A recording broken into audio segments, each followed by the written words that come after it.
किसी किसी को आंटी कह दो तो बुरा लग जाता है। अब शंकर भगवान भिक्षुक का रूप धर के उसको क्या कह रहा है? माँ भिक्षाम देई, माँ भिक्षाम देई, माँ भिक्षाम देई। कभी कभी ऐसा होता है। एक माँ के दरवाजे पर एक भिखारी रोज जाता था भिक्षा मांगने के लिए, रोज पहुंच जाता, भिक्षाम दे ही भिक्षाम दे। बुढ़िया उसको डांट के गाली दे के भगा देती, रोज गाली देती बुढ़िया और उसको भगा देती।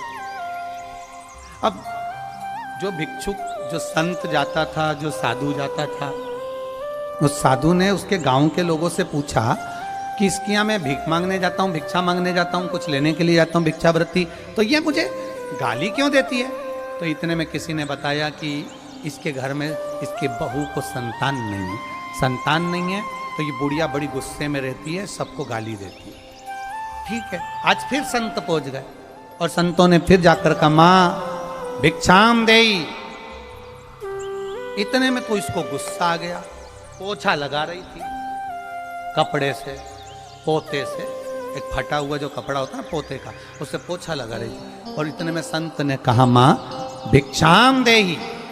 इतने में बुढ़िया ने कहा ले आग लगा ले, और वो पोता उसको फेंक दिया। अब जो पोता फेंका, फेंकते से ही संत उस पोते को लिए, उसको ले जाके धोए, खूब धोए, धो के उसका चुंदी फाड़ी, फाड़ कर बत्ती बनाई, बत्ती बनाकर घर में उसको जलाया। जलाया, जलाते से संत ने कहा बड़ी कृपा करी माँ ने, 3 दिन से सोच रहा था कि घर में अंधेरा हो रहा है, बाती किसकी जलाऊं? बुढ़िया ने मेरी झोली में पोता दिया है, भगवान एक कृपा करना कि इसके घर में भी पोता दे ही देना, पोता दे ही देना। अब उसके घर में तुरंत भगवान संत ने बूढ़ी माँ से कहा माँ रोज तेरे दरवाजे पर आता था और तू गाली देती थी, रोज तेरे दरवाजे पर आता था और तू अपशब्द कहती थी, रोज तेरे दरवाजे पर आता था तू आड़ा टेढ़ा कहती थी, तूने कभी एक चावल का दाना नहीं दिया, जिंदगी में पहली बार तूने पोता दिया तो मैंने भी तुझे पोता दिया। जब तुम एक भरा हुआ लोटा जल का लेकर शिव के मंदिर में जाते हो, शंकर भगवान को जल चढ़ाते हो, जैसा लोटा तुम्हारा भरा हुआ जाता है वैसा ही भगवान तुम्हारा घर भरते चला जाता है। क्या दिया? अब भगवान शिव जी ने कह दिया, देवाधिदेव महादेव ने कह दिया माँ भिक्षाम दे। इतने में तो बुढ़िया को आ गया गुस्सा। अब शंकर भगवान ने भी जो रूप रखा था वो भी बूढ़े का रूप रखा था, बुजुर्ग का रूप रखा था, तो अब बुढ़िया को आया गुस्सा और बुढ़िया ने पलट कर, पहले तो वो छींटा दे दिया, पलट के बोली तेरी अपनी भी तो उम्र देख ले। अब महादेव तो महादेव खूब मुस्कुराए, हंसे, प्रसन्न हो, क्योंकि शंकर का जो भक्त होता है वो बड़ा भोला होता है, बड़ा भोला, अड़भंगा होता। अब तुमने यहां देखा होगा कई भोला भोला उनको, इन्हें पत्थर यहां से उठा लिया, एक पत्थर यहां से उठा लिया, 4-5 इकट्ठी होके पत्थर रख के बैठ गई, श्री शिवाय नमस्ते, श्री शिवाय नमस्ते। अब बाकी के लोग इनका मोबाइल में वीडियो बना रहे और मन में सोच रहे वो पगली, यहाँ शंकर जी कहाँ है? एक नहीं बोली, और जो वीडियो बना रहा था उसको और देख के बोली श्री शिवाय, श्री शिवाय। इतने में तो वीडियो वाला भी खसक लिया बापड़ा, उन्हें कही सब सन के हैं, अब इनका क्या भरोसा है, अब शिव तो शिव। एक बेटी बेटे बोल, कभी कभी नजारा, ये नजारा दुनिया में कभी नहीं मिल सकता जहां शंकर के भक्तों का नजारा होता है। एसी अपनी, अभी तुम उठोगे और चद्दर एसी बिछेगी, एसी बिछेगी कि ये प्रॉपर्टी एसी, और इतनी बढ़िया चद्दर मद्दर बिछा के, और जो बैग है उसको ऐसे कपड़े से लपेट के ऐसी बैठे, ऐसी जोरदार। और भगवान भला करे तुम्हें इतनी ही अलवस्त में रखे मेरा भोलेनाथ, ऐसी खुशियों में रखे, ऐसा आनंद। भोजन करते करते भी बड़े प्रेम से आनंद से भोजन करते हुए, आज तो मोरधन की खिचड़ी थी और वो भी गीली गीली। हम देख रहे थे, एक तो वो दांत भी नहीं निकाले उसने, तो उसकी बहू ने कहा मम्मी दांत निकाल लो, तो बूढ़ी माँ ने कह दिया जरूरत नहीं आई, दांत की जरूरत ही नहीं, निपटा।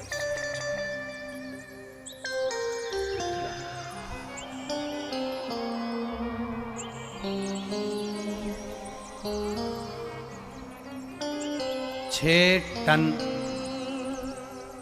मोरधन की खिचड़ी सुबह ही निपट गई थी। कितने टन? कुंटल नहीं, 6 टन की। फिर दूसरा 6 टन वापिस आया, 12 बजे से 7 बजे तक निपटाने। और कोई दिक्कत नहीं, कितना भी टन आए तुम आराम से टनाटन रहो, आराम से खाओ पियो मौज करो, चकाचक रहो। आनंद की ये मस्ती, ये आनंद जीवन का कहीं नहीं मिल सकता जो शंकर की कथा का रस तत्व नहीं मिल सकता। भक्ति में रहो, भजन में लगे रहो। रात्रि को सोने से पहले श्री शिवाय नमस्तुभ्यम। मेरा विश्वास कहता है जिसको घर पर भी नींद नहीं आती होगी, जब वो ये पंडाल में दरी पर चद्दर में इधर से ये पूछ लिया उधर से वो पूछ लिया, और तुम मुंडा ढाक के और फिर सो रही, ऐसी नींद आ रही कि मन कर रहा और सो लूं और सो लूं। और बचा कुछा था तो सुबह से चिल्लाने वाले इतने चिल्लाए, कहाँ जा रही, पानी नी। फिर इतने में तो फिर सवेरे 4 साढ़े 4 बजे तो नींद खुद के फिर बैठी, थोड़ी देर सोचती रही, इधर जाऊं तो फिर सोचा टैंकर में पानी है क्या, अब विचार करो। इतने में कहीं का दौड़ के आके बोला, बड़ी मुश्किल से एक बाटल मिला है, ऐसा मिला जैसे कुबेर का खजाना मिला है, एक बाटल मिला है, बहुत दमदारी से। कितनी मशक्कत करी तब मिला है।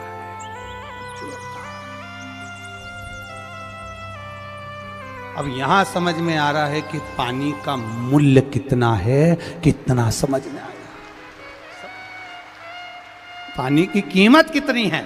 आज समझ में आया कि एक ही बाटल में से इत्ते में कुल्ला कर लिया, इतना पी गए और इत्ते से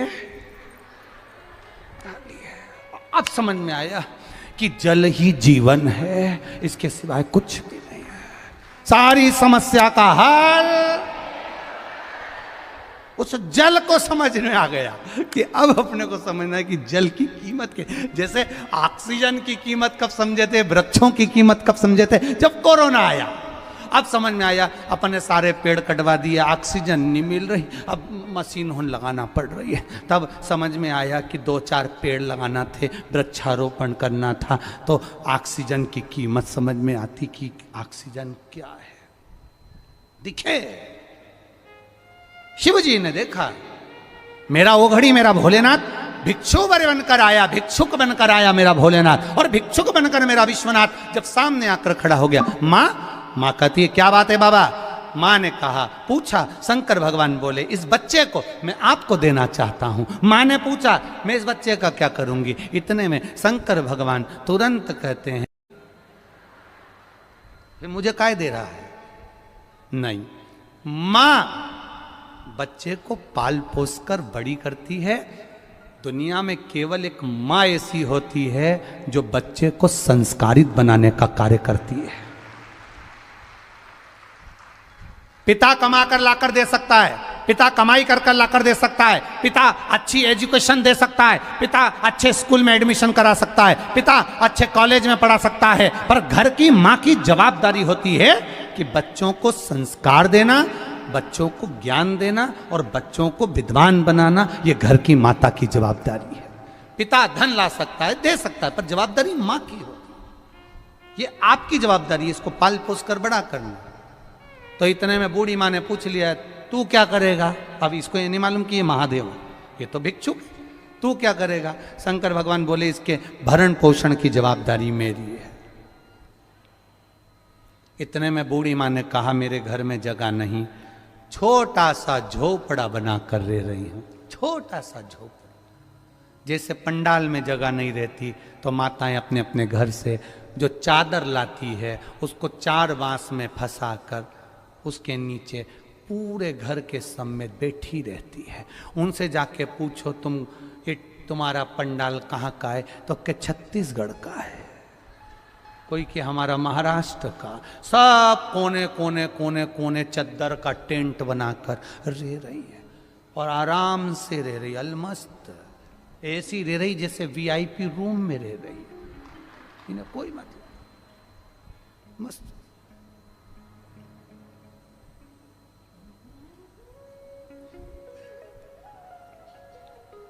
महाराज अब शिवजी ने कहा, बाकी की जवाबदारी मेरी है। बुढ़िया को दिया। बुढ़िया ने कहा, मैंने कपड़ा धो रही थी, इतना में तू आ गया और कपड़े का पानी तेरे पे पड़ गया, कपड़े का पानी तेरे पे पड़ गया।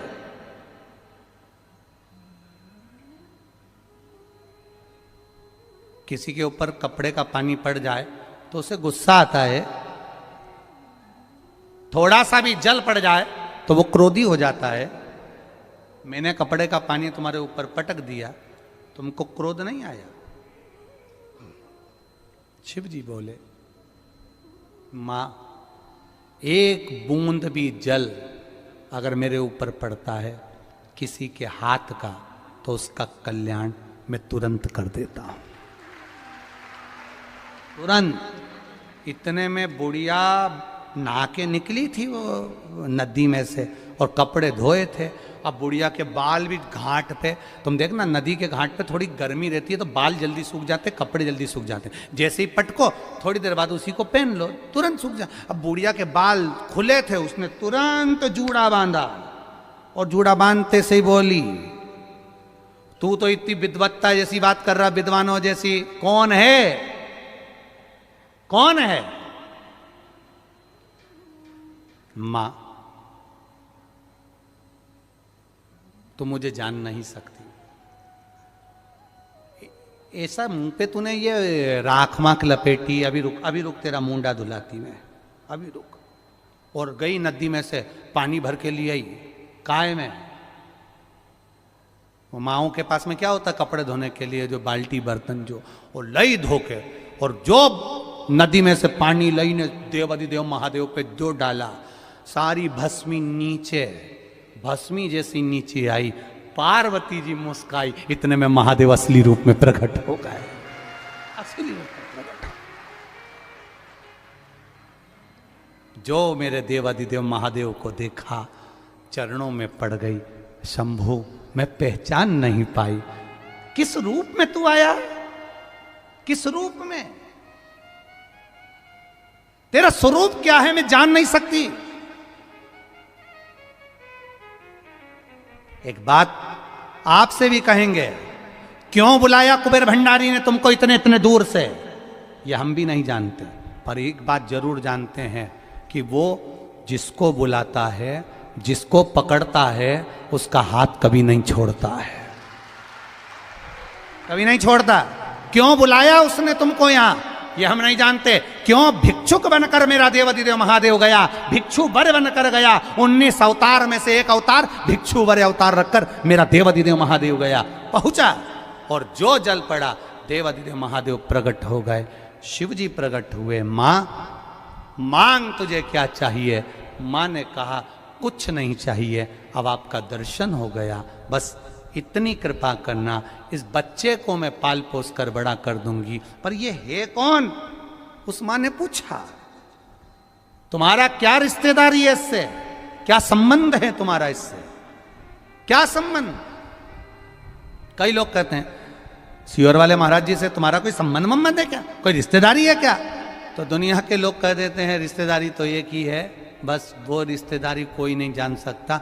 वो है जो महादेव का है वो हमारा है, और जो हमारा है वो महादेव का है। इससे बढ़कर कोई संबंध नहीं हो सकता, इससे बढ़कर कोई रिश्तेदारी नहीं हो सकती।